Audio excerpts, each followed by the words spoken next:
Hello everyone, welcome to Toyeen Talks. How you doing? Thank you for watching.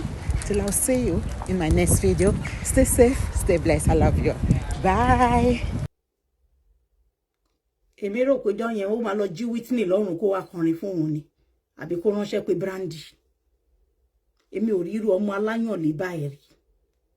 So bójú yín ò bá fẹ́ rírì kúrì nínú ojúde. Tẹ́ ẹ fẹ́ gbé ìdọ̀tí wá káwọn bàbá mi àwọn ìyá mi mọ́. Ẹ address case ọmọ yìí. Tí wọ Dàmọ́lá bá lò address ẹ̀ we will make it dirty online.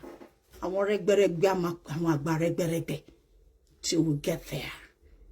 Dem play ara ohun àwọn ọmọ ẹgbẹ́ ẹ̀ bọ́n ṣe attack ìwọ fúnra rẹ̀ personally pé òun rí àwọn jẹ òun fojú àwọn ráre nítorí àjèjì jẹ́ ká bẹ̀rẹ̀ láti bí báyìí.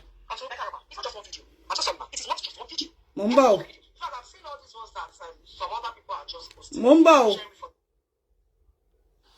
Ọ̀tún ẹ káàárọ̀ ma. It's not just one video. I'm so sorry ma. It is not just one video. We have so many videos. In fact, I'm seeing all these ones that some other people are just posting. Mo sharing for the first time. I have so many videos. I have so many. So many of these videos. It's just one video, man. And even the picture of the Yegbe is even on this one I'm just saying that I want to one abroad. No, so I can't listen to the whole video. I cannot. One mention, I have a particular video that is mentioning Iyalode, that is even mentioning Egbe Obaneye. It's crazy. Are we joking here? We're not joking now. I cannot put it here because I just don't want to cause problems. If I bring that particular link here, it's going to cause problem. If it's only wanting Daruko, she's not the one. But I want people in Daruko Egbewa, one Daruko Egbe Obaneye, one Daruko. I know they go Sibe. Are we joking? Please, what is happening? I don't understand what is me. I don't understand. So. That is to tell you there's been chaos, unrest, argument, fight, dispute, disagreements, discord in that Regbe Obaneye Obìnrin Akile Ìjẹ̀bú 23, 24, 25 sets. Ẹyọkan lẹ ṣì gbọ́ yẹn. Ìwọ̀n tó ń bá ọmọ yẹn pọ̀ Ìyálóde yẹn ni pé ó ń parọ́ fún wọn pé fídíò ẹyọkan lòun post tóun fi aṣọ rẹ́gbẹ́rẹ́gbẹ́ wá jà. Àwọn yẹn wá ń sọ fún pé kó má sọ bẹ́ẹ̀ mọ́. Àwọn fi ojú àwọn rí ibi tó ti post aṣọ rẹ́gbẹ́rẹ́gbẹ́ láì tí ṣe pé ẹ ti ṣe ojúde ẹ tí bọ́ta ìparade ara yín. Ó dẹ̀ ti wọ aṣọ yín lórí line ó ti fi ń bú àwọn opponents. Àwọn olórí burúkú kan àwa ṣàkàkàṣà ọmọ Ìjẹ̀bú àwọn òràn ọmọ Ìjẹ̀bú ló ṣam. Ìwọ̀n tó faṣọ wọn ṣe nìyẹn. For somebody who is coming in as a first timer, she hasn't even settled down there, right? As at the time, she was not well welcomed by gbogbo àwọn ọmọ ẹgbẹ́. She was not, as at then, well integrated in that society, that system, nor that group. That is to tell all of you, our mission is to use you, Regbe Obaneye Obìnrin Akile Ogun 83, 84, 85 set, to spite àwọn ọmọ Ìjẹ̀bú tó ń bájà lórí Facebook, to fight with them, to rubbish them. Our mission was clearly spelled out. You're not crazy, you're not deaf. You can see the signal. She took the red box immediately she came into the group. Tó ti gbaṣọ lọ́wọ́ yín. Ibi tí wọ́n yín Dàmọ́lá tó daft de torí ẹ̀ òpèdè. Ó pèrè lólórí, irú olórí kàtìkàtì wo ni ẹ tó bá dibi kó rí àwọn ọmọ ẹgbẹ́ ẹ jẹ. Wàá máa ṣe gàràgàrà. Tó bá dibi tó lórí ẹ kó lo ọpọlọ ẹ. Láti lè read in between the line because olórí must be smart. You must have spirit of discernment. You must be able to persevere. Olórí ò kí ń relax. You can see from a distance but no. This is a wrong candidate. Àṣẹ̀ṣẹ̀ gbà wọlé. Aṣọ táwa ò tí gbà róde jáde. Òun ti wọ̀, ó ti fi ń pass message lórí social media. Ó gbé síta ni kò ṣe pé lẹ́yìn ẹ̀ ló gbé síbẹ̀. Ó ti fi ń bá àwọn tó fẹ́ fi bá jàjà. Àti bẹ̀ ló yẹ kó ti call her how to bought our new group first pé kire ọ̀ràn wọlé. ẹ wá filẹ̀ débi pé ó wá di nǹkan tí gbogbo ìwọ ló jẹ́ kí ẹgbẹ́ yẹn bàjẹ́ asọ̀tọ̀ Esabod sọ pé ẹjọ́ gbogbo ẹ̀yin tẹ́ ń gbọ́ mo fẹ́ gbọ́ yín. Let me see those of you. I want to test your IQ. The voice note I played just now, does it sound like AI to you? Esabod, Dorcas ti wá lọ bá Esabod. Esabod sọ pé AI ni o. Olabike ló máa create here. I don't even know anything about it. I heard everything from Legba. And that is when I started my investigation. Asad Bashen sọ̀rọ̀ yìí, wọ́n ti ṣe to whom it may concern. Pé bọ́mọ ẹgbẹ́ fẹ́ bọ́mọ ẹgbẹ́ kọ̀ lẹ́yìn tí Legba ṣe tán lánàá. Ó ní Dorcas máa jókòó ní nínú ẹgbẹ́ òun ní kan sọ fún yàrá ìyá ẹ̀ kó stop it. Ìwọ fún ara ẹ̀ wọ́n wá di àsìyá lóde ẹgbẹ́. Débi tó ló ti jáde ní Jẹ̀bú kan wá ẹ dáadáa. Àwọn ọmọ Kèrèǹgbè tún rí mi wá. Bẹ́ẹ̀ bá wá mi dé lọ́dọ̀ àwọn bàbá Unbreakable ọmọ olówó gàbà. Tolúlọpẹ́ olówó gàbà. Òun lè mí. Olówó gàbà rí mi wá. Kò sẹ́ni tí ó mọ àwọn olówó gàbà. Ó ń ṣàṣàwọ̀ ń bẹ. Bàbá lọ sọ́dọ̀ àwọn aláùsá lọ́hùn. Ànàrán mi jẹ́ olówó gàbà. Bẹ́ẹ̀ ni àbí bẹ́ẹ̀ kọ́. Lọ́dọ̀ bàbá tèmi. Ẹbí náà dẹ̀ tún ni wá. Àwọn kúkú. Ànàrán mi jẹ́ sí wa. Ẹbí ni wá. Àbí bẹ́ẹ̀ kọ́. Àwọn òtúbù. Ẹ bá wádìí ó ti yé yín mi ò fẹ́ sọ̀rọ̀ jù nípa àwọn àǹtí mi àwọn bọ̀dá mi àwọn ẹbí mi. Èmi ò ṣọmọ àlè ńbẹ̀ mi ò ṣàṣàwọ̀. Mo máa ń jókòó tí ìyá bàbá mi lọ́dọ̀ ìyá Jos níta lájọdá. Àjọ máa wà ńbẹ̀ pé lálàjà láti kékeré ni. Èmi máa sọ̀tọ̀ òun kọ́ lòun máa sọ̀tọ̀ Jẹ̀bú. Èmi lèmi máa pè yín tẹ́ jẹ́ àbúrò mi tẹ́ jẹ́ ẹbí mi tẹ́ jẹ́ bàbá mi ìyá mi pé ó ti fẹ́ dàrú o. Ọmọ àlè kan ti fẹ́ ti ìdọ̀tí bọnú rẹ́gbẹ́rẹ́gbẹ́ o. Ẹ tètè kọlù ẹ̀ tí wọ́n dà. Now wọ́n bẹ̀rẹ̀ láti bíbẹ̀ máa gbọ́ bọ́ ṣe gbéra wọn ṣépè tó nítorí ìjẹkújẹ tó lórí ẹgbẹ́ torí gbogbo ẹ̀ náà ti dà síta kò sí nǹkan tá tún bò mọ́ ẹ jẹ́ ká máa bá wọn pílẹ̀ bọ́ ṣe ń pílẹ̀.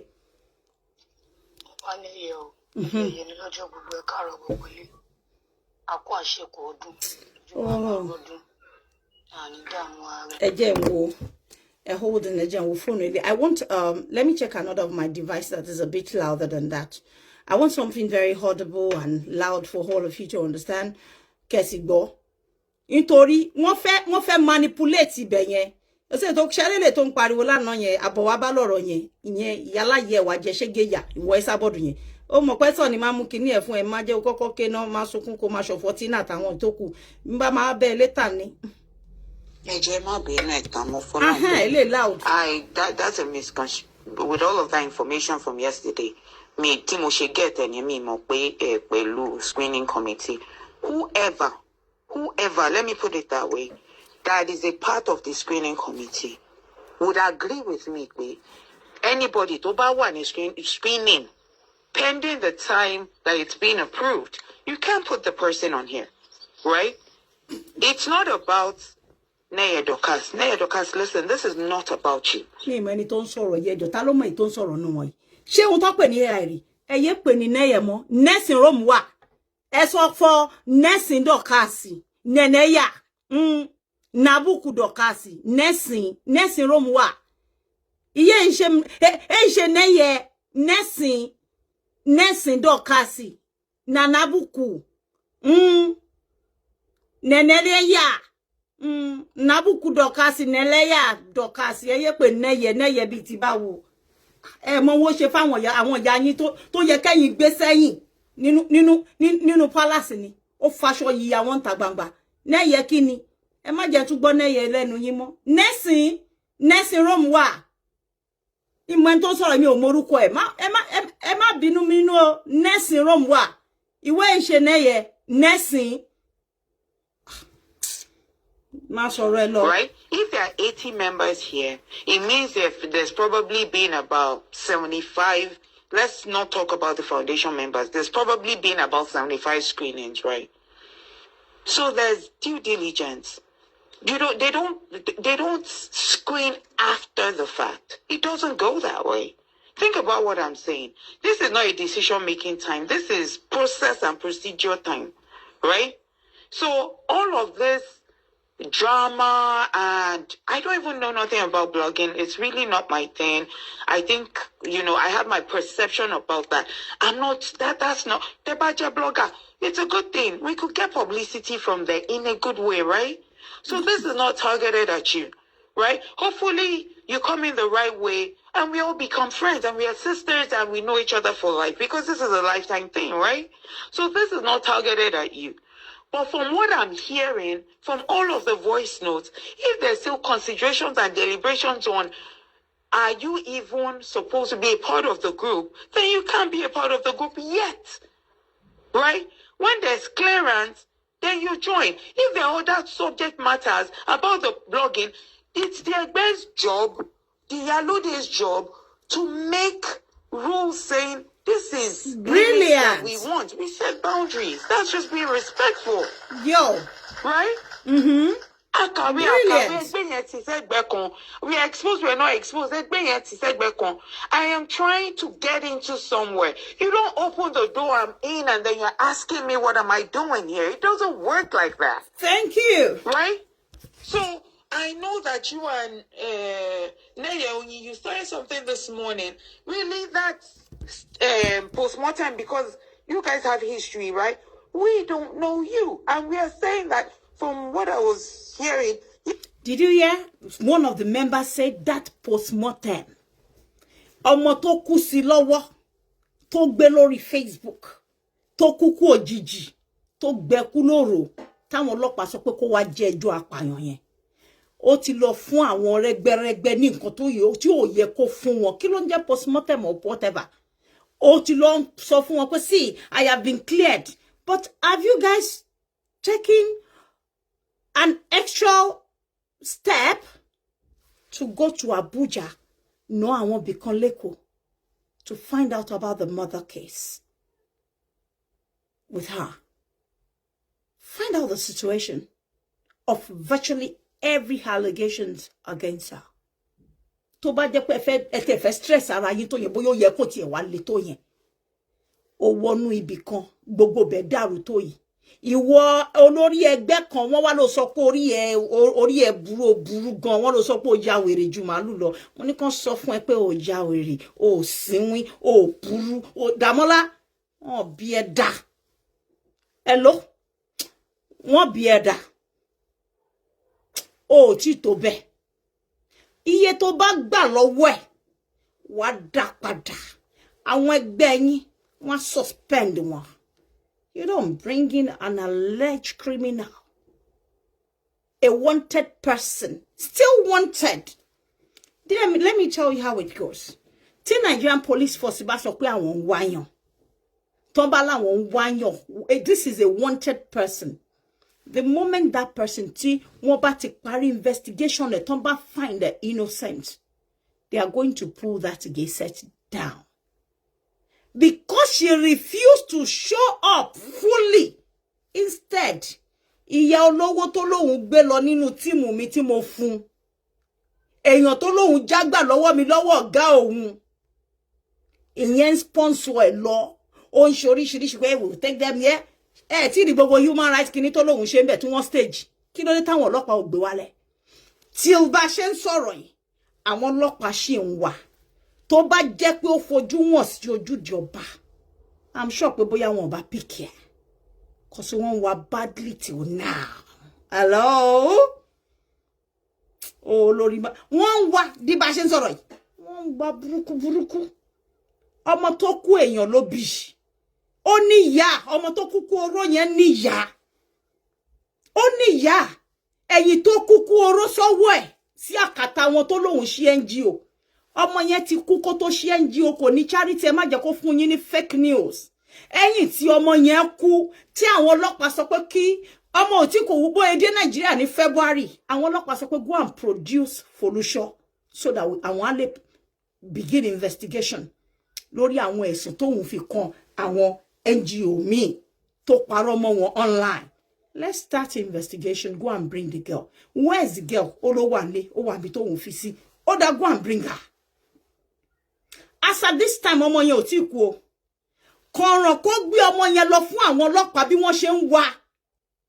Ní àsìkò tó sọ pé lọ gbé wá, nítorí eré tó ń lé Àbíkẹ́ pé Àbíkẹ́ joyè mo máa joyè gbogbo ọ̀nà lẹ́yìn ìwòwò yẹn wọ́n jọ ń gbéra wọn kiri pẹ̀lú jẹ́ẹ̀kì wọ́n ní kó lọ gbéyàn wá aṣọ ọmọ yẹn wọ́n bá ṣe gbọ́kàn lọ́mọ wà lórí àìsàn ọmọ yẹn náà pé kò sí àánú bóyá táwọn ọlọ́pàá bá rí àsàdì táì kó jẹ́wọ́ ibi tó wà àbí kó gbé lọ lẹ́sẹ̀kẹsẹ̀ tán ní kó lọ gbé wá tán mú ẹlẹ̀ sàbújá yẹn because wọ́n kọ́kọ́ múlẹ̀ sàbújá kó tó pàpà wá lọ pé wọ́n wá tì mọ́lé ní IRS finally tó fi lo 21 days tó ń pariwo yẹn kò sẹ́nibọ̀dì tó fìyà jẹ bẹ́ẹ̀ bá fìyà jẹ yẹn Ọlọ́run á fìyà jẹ yẹn padà tẹ́niyàn ò bá ṣe ẹ̀ iye eré tó ń lé rẹ̀ láti ọdún 25 ó yẹ kó ti jẹ́wọ́ kó gbà fọ́lọ́run eré kọ́ níyàn fi ní lárí láyè lágbájá ṣoríire jù mí lọ mo máa ń lè máa kọjá ẹ̀ kó lè jẹ́ bó bá sáré kọjá ẹ̀ bógo ẹ̀ ò bá níwọ̀n bó ṣe sáré kọjá ẹ̀ ogun ẹni tó sì ń rọra ń rábọ̀ tiẹ̀ gẹ́gẹ́ bọ́lọ́ ń ṣe kọ́ yẹn la ṣe máa rí ìwọ tó rò pé o mèrè sá o lè sá títí káyé kankan máa mọ̀ pò wà ń bẹ̀ ìgbà tán dẹ̀ ni kó lọ gbé ọmọ yẹn wá ṣe bí wàá gbé lọ ara lé yín ọ̀rẹ́ ẹ̀ bàbá ìyálóde ìsọnù ọ̀rẹ́ ẹ̀ ó lọ sí Ṣàngó Ọ̀tà ó lọ jókòó ti ọba tó pàdé yẹn wọ́n introduce ọba yẹn sí ṣé mọ̀ pé ṣé alágbàdo ti bàjẹ́ alágbàdo gangan ló ti fẹ́ jọba nígbà tí èmi pe àwọn bàbá tí mo pe kábíyèsí alágbàdo pé bàbá mi wọ́n ní bẹ́ẹ̀ wà jí mi ìwọ ọlọ́mọ yìí ń sọ mo lé mi ní bàbá wọ́n ní kí lóde tó ń sọ báyìí ṣé báwa la fi ẹ̀jẹ̀ bá wà jí ṣe bójú agbó mẹ́ta wà mo lé mi lẹ́ni tó ń bú tó ń ṣe gbogbo ẹ̀ wọ́n láwọn ò mọ̀ mo bá kálàyé mo bá kó gbogbo bó ṣe bú ọ̀ní tó lọ́ni inú rán mi iṣẹ́ lọ́ndrì gbogbo ohun tó ń sọ pẹ̀lú ohun ara ẹ̀ ní o mo bá gbé fún wọn mo bá lò dà ṣe rántí pé ó parọ́ sọ pé ọba alágbàdo máa wá sí patí tóun ti fẹ́ joyè àwọn yẹn mo rò pé kò wá rí oyè yẹn jẹ́ ń bẹ̀ àwọn yẹn ò lọ nínú igbó nínú Ṣàngó Ọ̀tà yẹn ó wá lọ ra lẹ̀ yẹn gẹ́gẹ́ bí bàbá tó talẹ̀ fún ṣe sọ ọba inú igbó kan nínú Ṣàngó Ọ̀tà ń bẹ̀ yẹn náà bàbá ló lẹ̀ ló wá rà àwọn ọmọ tó ń ṣe sórí Facebook àwọn ọmọ pẹ̀lú èèyàn báyìí ló jẹ́ àwọn talẹ̀ tó sọ pé àbáṣe jẹ́ ká jẹ́ máa bá yín ṣèlú yín o àwọn bí ká fòye yín ẹwẹ́ ni tó wà ní igbó kan ní Ọ̀tà Ṣàngó lọ́nà tiẹ̀ èèyàn kan wá ó wá lo scope òun wá láti lo òyìnbó àìmọye akúṣe àtọrọ jẹ èèyàn já ìjà títí ẹ̀ lè súnmọ́ lílo òyìnbó wọ́n ya pàǹṣẹ́ àmẹ́ tẹ́sábọ̀dù bá wọ Nàìjíríà èèyàn mélòó ló fẹ́ bá ṣe àwọn tó ń lò fún ṣẹ́bí láti lọ máa ba ilẹ̀ Yorùbá lórúkọ jẹ́ nìkan lè máa rí pọ́n kí ìjọ ta gbé wọ tí olórí ọmọ bá ní kí n jẹ́ ká gbé wá sí Nàìjíríà ẹni tó bá rántí tó lóun fẹ́ rí unite kò séyàn gidi tó fẹ́ kẹ́sàbọ̀dù everybody ń dọ̀jì fún ni onídọ̀tí aláyé bàjẹ́ ìyá òfò bẹ́ẹ̀ náà làwọn èèyàn ṣe máa mọ irú gbogbo yín kò sí bẹ́ẹ̀ ṣe lè pretend kẹ́ manipulate tó ẹ ti rẹ́ mi Àbíkẹ́ ní society severally I even dodge cameras I dodge people saying hey Jay come here we want to people can testify pé mi ò like gbogbo paparazzi bó ṣe rí ọmọ yìí kọ̀ràn tán lọ ṣe rántí pé lọ gbé ọmọ wa náà sọ ó ń lé ibi tó ti máa rí oyè yẹn mú pé mo gbọ́dọ̀ bá Àbíkẹ́ dọ́gba náà kọ̀nà kó dá àwọn ọlọ́pàá ló bó ṣe sọdá sí Ṣàngó Ọ̀tà nìyẹn ló bá bẹ̀rẹ̀ sí ní lọ́jọ́ yìí oyè yẹn ló ń jẹ lọ́wọ́lọ́wọ́ ló lóun ṣe patí wọ́n kàn ṣe gbogbo ẹ̀rándó náà ní nínú oko yẹn ń bẹ o ló lóun jẹ lọ́wọ́ ló tún lọ síbòmí ló tún lọ sí ọ̀dọ̀ Ológùdù ló ní kí àwọn yẹn náà wá fún òun lóyè obìnrin yẹn náà àtàwọn kan náà ń gbé kiri pé ẹ fẹ́ joyè ẹ jẹ́ ń wọba èmi Àbíkẹ́ lọ máa pọ̀ bá pé mo fẹ́ joyè irú oyè wo wọ́n gbére lú wá mo yẹ wọ́n gbé tọ̀hún wá mo yẹ wọ́n gbélé wá mo yẹ lèèyàn kan máa ní kèmí wá máa bẹ̀bẹ̀ ní ò lè bẹ̀bẹ̀ o ìlú fẹ́mi lóyè ní mímí òun ṣe ẹni tó máa ní ẹ bẹ̀bẹ̀ ó yẹ kí ni owó ló máa ná mi wọ́n ń pọ́wọ́ láàfin wọ́n ń gbẹ́rù yàn wọ́n ń sọ ni Yorùbá lè mi mo mọ̀ túmọ̀ ẹ jẹ́ ká jọ ṣèlú ló ń jẹ́ wá joyè táwa láwọn ilé tó ń sá eré kádàrá eré pé mo máa bá ẹ fi gagbága mo máa bá ẹ fi gagbága mo máa bá ẹ fi gagbága kí là ń lé nínú ayé kí la mú wá kí la máa mú lọ àwọn tó bá ti rí Àbíkẹ́ báyìí ìbínú ni ó lè para ẹ̀ lórí pé àwa máa múra alóhùn olórí alóhùn àyàbá ó máa wọ white òṣì ta ló láwọn aṣọ lókà gbogbo ìgbà tó àwọn ìbí ṣe múra yìí lókà ló máa ń pè á ní wọ́n local I'm a British I'm kìíní kan ọmọ wo náà tọ́ ọ̀rẹ́ tó máa tìlú British ló máa fi pálí British wá ṣe ẹ̀wọ̀n lókà ẹ má jẹ́ kó package fún yín nobody set her up anywhere. Nobody knew any police anywhere. The things she did are the things she did openly on the social media. She did them openly. Also, she mo pe wọ́n máa sọ pé wọ́n mọ̀ Èkó. Bó bá meko wa meyo. O deko o meyo. Wa deko náà kó tó meyo. kò wá sí Nàìjíríà láti ìgbà tán ìyá ẹ̀ ti gbé wá bí 11 ó dà pé wá rò pé àwọn èèyàn rádaràda ló wà ní Nàìjíríà ó rò pé àwọn tó ń lè sọ ká British ó mọ story anybody ara àwọn tó ń bú ní local yẹn ìmí inú wọn inú bí náà ti kúrò but by choice wọ́n láwọn ò gbé lóyìnbó wọ́n dẹ̀ lọ ń gbé nílé wọ́n dẹ̀ lè ṣẹ́ pounds ẹ̀ sí wẹ́wẹ́ owó tí wọ́n ò rí láyé ẹ̀ àrí iṣẹ́ kankan ta lè pè mọ́ pé nǹkan báyìí ìjọ tó ló bẹ̀rẹ̀ sí ní lọ lẹ́kọ̀ọ́ yẹn èkó tó fẹ́nu bú tó fẹ́nu ṣátá tó pè wá ń lọ́kà yẹn tèmi máa ń lọ tí wọ́n máa fi ń bú èmi local people a máa tẹ̀lé àwọn lọ́ba ọba òṣìwò àwọn bá tán ṣe laundry pẹ̀lú ẹ̀ àwọn kinní kan ló máa yan láfílà out of envy and bitterness of her heart. Àwọn èèyàn tó ń rí ẹ tó ń jẹ́ fans tèmi gbà mí tó bá ń respond sí ẹni máa tó trace nǹkan tó sọ lọ máa ń ẹ kàn fọmọ yẹn lẹ̀. It's like an obsession. Everybody can tell ẹ bèrè lọ́wọ́ àwọn tó bá mọ̀. It's like a obsession kan kéèyàn ní obsession pẹ̀lú èèyàn kan ní ẹ mọ́yàn. That is exactly what she has for me. Láti ìgbà tí mo ti lè bọ́ta nínú team. Ó bẹ̀bẹ̀ lẹ́ǹkíní mo gbà padà. Ó bẹ̀bẹ̀ ẹlẹ́ǹkejì tó wá bẹ̀bẹ̀ ló bá ìyá olówó yẹn lọ́dọ̀ mi ló bọ́ sórí live chat mi ló ní àmọ́ mi a sọ pé thank you ẹ má gbàgbé mi náà èmi làbúrò sister AJ o èmi làbúrò sister AJ mommy remember me too please o òun ni mo sọ níta gbangba everybody can bear me witness on Facebook. If you were there, say yes. If you saw when she called in, when she left that message, you write yes.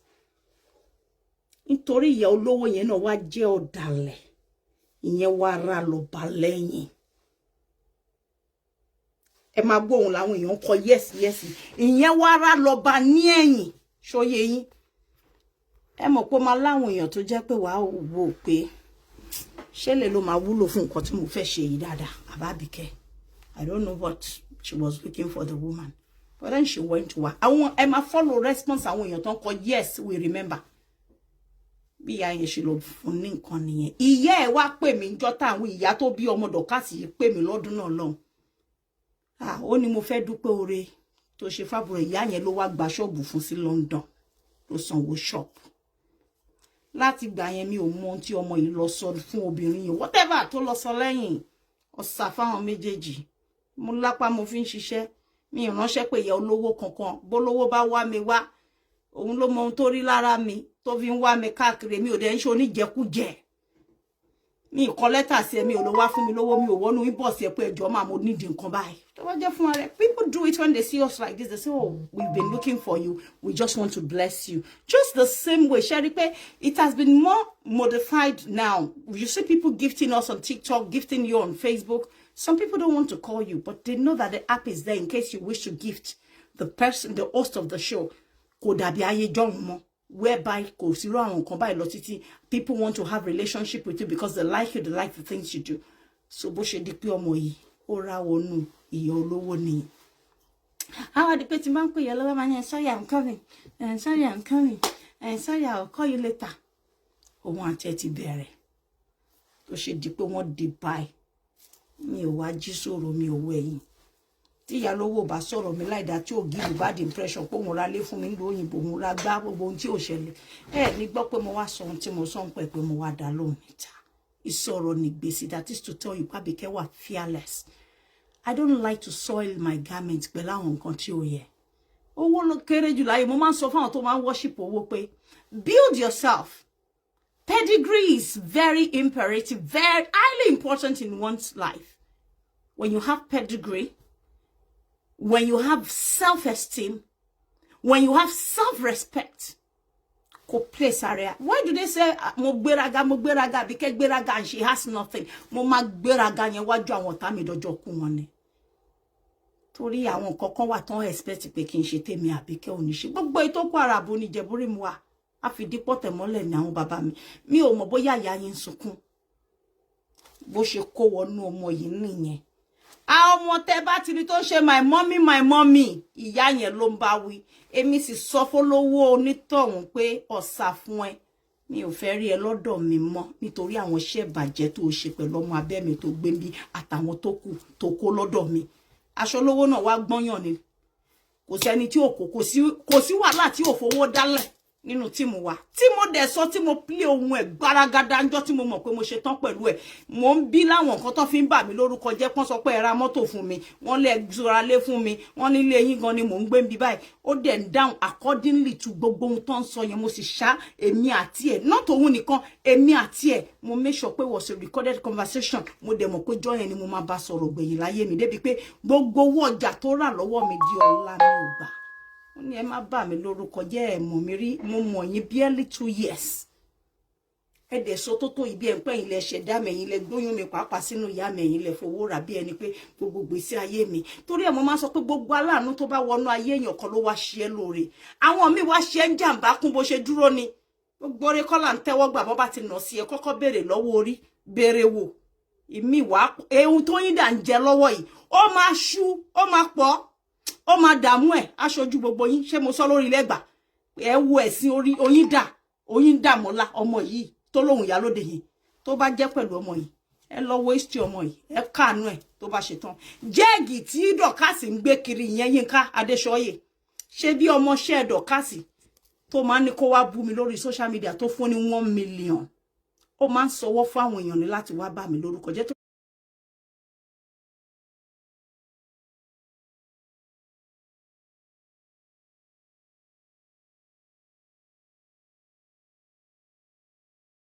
látijọ́ tí mo ti rí mission ẹ̀yẹn tó ti succeed pẹ̀lú pé ọmọbìnrin yẹn lọ èmi ò tiẹ̀ bá ní nǹkan kan ó kàn yọ̀ǹda àwọn méjèèjì ọ̀sà fún yín ní ìsìfẹ́ mọ̀ ìyá ẹ̀ kó sì ṣe mí kò rò mí wà láì iye olówó yẹn náà ó ṣe mí torí lẹ́yìn yẹn mo sì bá ìyá òun sọ̀rọ̀ ẹ pẹ̀lẹ́ o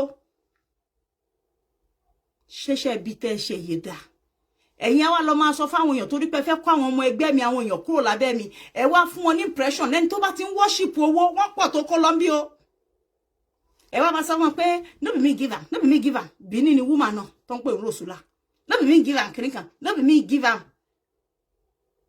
àṣà wọn yẹn ò wá níwá bí èmi pé ẹ gbọ́ ṣé ìyá gbé adúrú kìíní fún yín ó sì ń parọ́ mọ́ mi lẹ́yìn ìjọ tán máa gbọ́ ohùn èmi àti ẹ̀ 2-way conversation ó fún Ẹsábọ́ọ̀dù náà lówó ó gbowó ṣọ́ọ̀bù ó gbowó ilé ó fáwọn ọmọ ẹ̀ lówó lórí burúkú ṣẹnu báṣabàṣà ọmọ àlè ìgbà yẹn woman ẹ̀ máa ń lọ káàkiri ni a mọ̀ pé ó ní chọ́chọ́chọ́chọ́chọ́chọ́ tó pé tó bá ti wá sọ́dọ̀ ẹ̀ á wá yọ àwọn ọmọ abẹ́ ẹ̀ kúrò lábẹ́ ẹ̀ á bá ẹ̀ jẹ́ fún wọn á parọ́ ọmọ ẹ̀ pé òun máa ń gbowó fún ẹ pé kò pin ìfẹ́ gbẹ́ tí ò dẹ̀ rí bẹ́ẹ̀ ó fẹ́ lè bà mí lórúkọ jẹ́ tán àṣọ lórí ẹgbẹ́ nígbà mo tú gbogbo ẹ̀ ọmọ yìí wá sá lọ pẹ̀lú ẹ̀ ló bá fẹ́ yín wà mọ́lẹ̀ àwọn ọmọ ẹgbẹ́ títí ẹ̀ tán bá wá ń sọ fún pé ṣé bí ọ̀dọ̀ Àbíkẹ́ Jagaban ló ti rẹ́ ni ó wá máa sọ mọ́mì ẹ má fún gbá lágbájá òun nìkan ní kẹ́ máa fún lówó ló fọwọ́ wà mọ́lẹ̀ ṣé mọ̀ pé ẹni máa kó àtẹ ẹni máa pààyàn ó máa ń da kíyàn yàn da àwọn méjèèjì fúnra wọn mo yá ń bá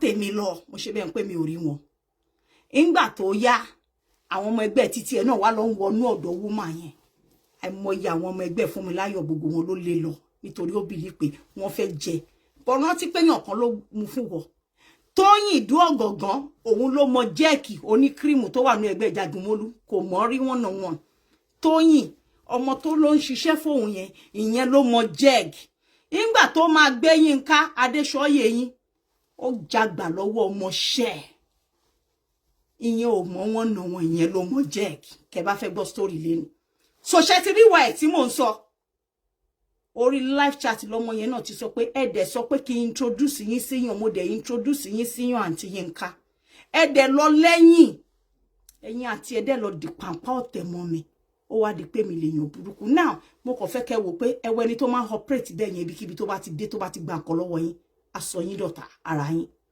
are you getting me kò síbi tó bá dé ìjọ tó máa lóhun lọ sọ́dọ̀ kábíyèsí Ọọ̀ni yẹn ni mo tiẹ̀ wá rẹ́rìn pé ó gbóbi ló lè jẹ o tífẹ̀ ó lè jẹ ó lè ṣe bí èmi èèwọ̀ wàá kọ̀ sí lọ bí flashing bó ṣe ń lérè lórí tó ń ṣe ẹ̀sìn ara ẹ̀ káàkiri náà ni wọ́n á tún dá ẹ padà sí square one so wíwá tó wá sí rẹ́gbẹ́rẹ́gbẹ́ ẹ rí i pé mo pick ẹ̀ fún yín láti lẹ̀ nítorí èmi Àbíkẹ́ fún mi ọ̀rẹ́ kọ́yà ló ṣe wọnú rẹ́gbẹ́rẹ́gbẹ́ fídíò tẹ́ ẹ rí pé ó ṣe ń jọ sí bó ti ẹ lè gbọ́ pé mo sọ̀rọ̀ ẹ̀ bíbá in the last èmi ò dá lóhùn gbogbo bóyá máa ń pariwo yẹn mo kàn ń ṣiṣẹ́ lọ lábẹ́lẹ̀ ń tèmi ni èmi ò ń pariwo pẹ̀lú wèrè èmi àti ẹ̀ ò sínú set èmi àti ìyá ẹ̀ lájọ máa tókò síbi èmi àti ẹ̀ ò sínú set ojo tó bá tójú ẹni kún irú ẹ̀kọ́ ló ń ṣọ́ni lọ ilé òde ń ga kó gajò nírè lọ wà láì ẹyọ kan yẹn mo mọ̀ ó dá mi lójú ọmọọṣẹ́ mi rí ni forever ọmọọṣẹ́ mi ló máa jẹ́ ẹrú mi ó ṣiṣẹ́ lábẹ́ mi rí ni bó bá wá fẹ́ kan ga sápá gbogbo ẹnu tí ò bá